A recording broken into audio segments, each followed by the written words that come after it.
You got it. The title is City of Magnificent Intentions. Once a city of magnificent intentions, Black excellence at its finest has turned into a haven of leaders not worthy to mention. To serve and protect, a motto in the past we believe to be true. Fast forward to the future, our Black lives appear insignificant when compared to the men and women in blue. Across this nation and my beloved city of D.C., there are cold-blooded murderers that are able to continue their lives and remain free. Life is a gift from God and not yours to take. Yes, sir. Denial, lies with no repentance is a hell you will make.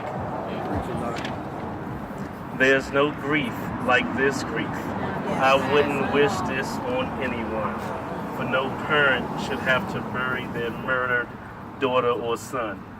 I wish the grieving and the fight for justice only took the coalition of concerned mothers a short while, but God has prepared them to reach that never-ending mile. There comes a time when truth must be spoken to so-called power, like the incompetent stooges comprised of Sexton, Racine, and Bowser. Yes. In time, truth will be revealed for all to see, even ones deeply buried under the cherry tree. Secret grand juries are for prosecutors who never intended to seek justice in the first place. It's as silly as thinking one can put two objects in the same place. Either you are for justice or you're not.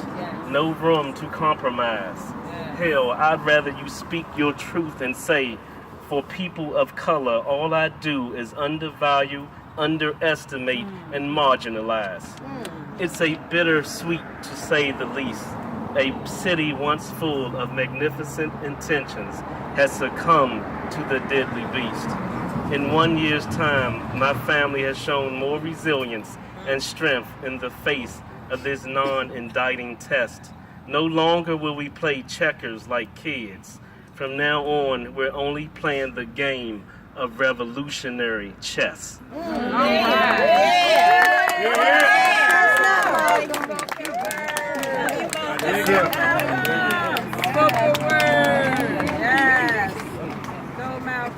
Some of you may not know, but my nephew is also a published author. He wrote a book of poems when he was about in his early 20s.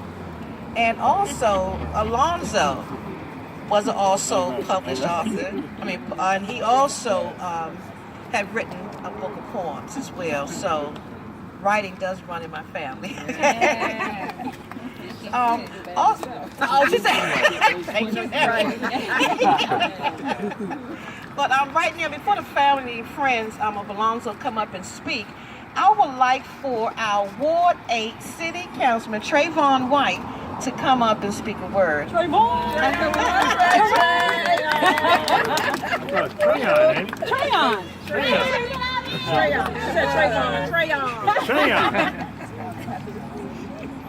And wrong, loud and Good evening, everyone. Good evening.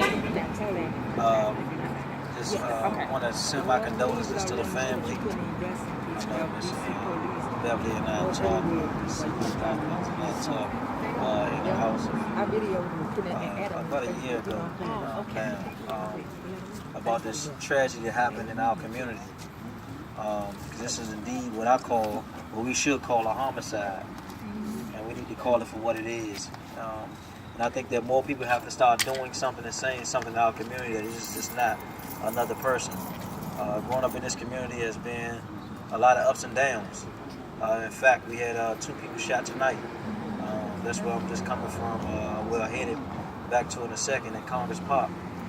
So the continuous violence and crime, especially across the country, those done by people in authority or those without weapons on, it's becoming too disheartening in our country. And so I ran for office and hope to change the trajectory of where we're going in our community.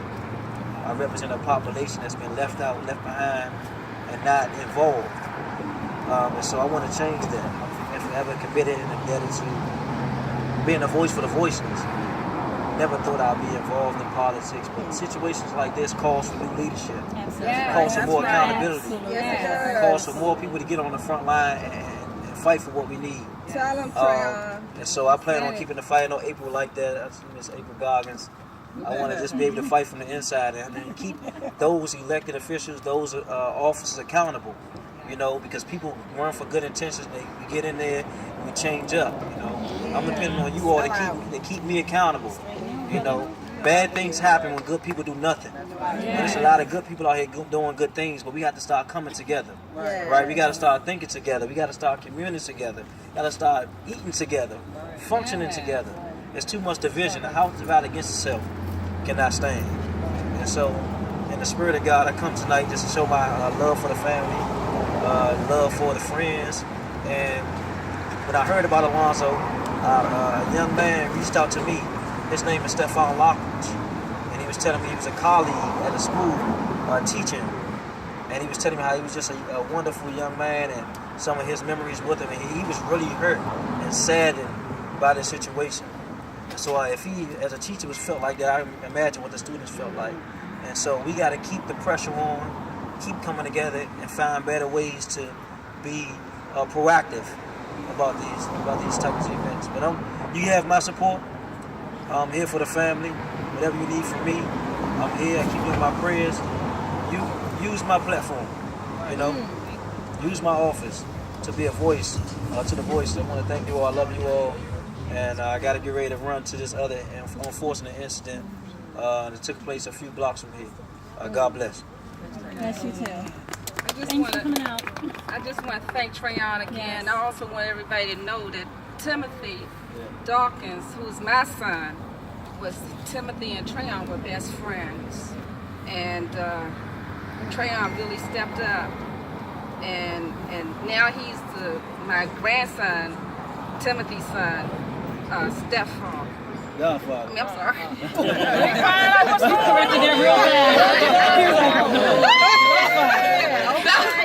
Innocent mistake. I meant to say, God, Treon is like a son to me, okay? He's like my son, okay? So, but no, that's just, how Treon has been involved in the community with my son before his death, and is still in the community, and still it has been keeping his word. Let me just say, he's been keeping his word. He's been a part of my grandson's life, trying to fill in that void for him. Although he's been out here campaigning on a regular basis, Treon is the real deal, you all. I just want y'all to know. Keep it up, Treon. Keep it up. Keep it up. And we will be using your platform. Yes, he knows and next time you got radio, you got mama. Okay, he knows it. They need to know. Thank you, Treon. Okay. Oh, Kim. Yeah, Kim.